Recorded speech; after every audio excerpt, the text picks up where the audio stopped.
welcome to News You Can Use. I'm Lisa and I'm here to help you decode the personal finance news headlines from last week to make sense of how they can impact your money life. I was missing in action for the last couple of weeks. That's only because we were busy moving house. And the one thing that became really clear in this period is that price rise is real. Prices of everything have moved up. And I think the RBI is acknowledging that as well. In the latest monetary policy, we saw that, that very thing being spoken about, price rise or inflation, and the repo rate has been hiked another 50 basis points. What does that mean for you? Well, basically, your home loans are going to become more expensive. And we are already seeing that happening. Banks are recalibrating their lending rates higher.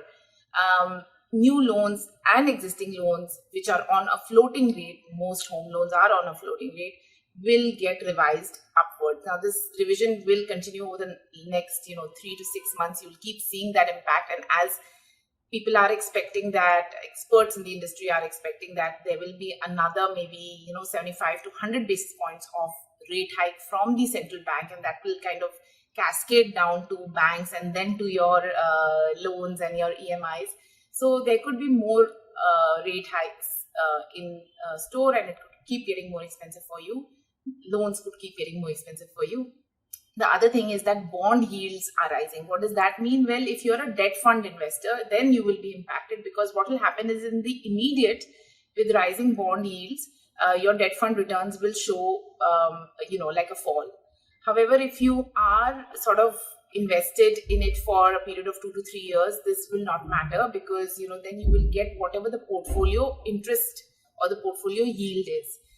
So remain invested according to your time horizon, and hopefully money that you need, in the next 3 to 6 months is not invested in such bond funds. Okay, so inflation is real. It's here to stay, at least for the time being. So tighten your purse strings and don't go berserk with the spending at the moment, because everything is getting more expensive. It's really across the board.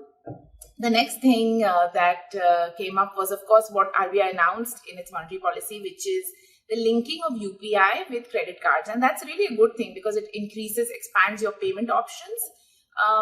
But what it means is that basically till now we were using UPI and linking it to our bank account, and money would, you could pay through your bank through UPI without getting into net banking and stuff like that. However, now you can use it for your credit card, so you don't have to swipe your card.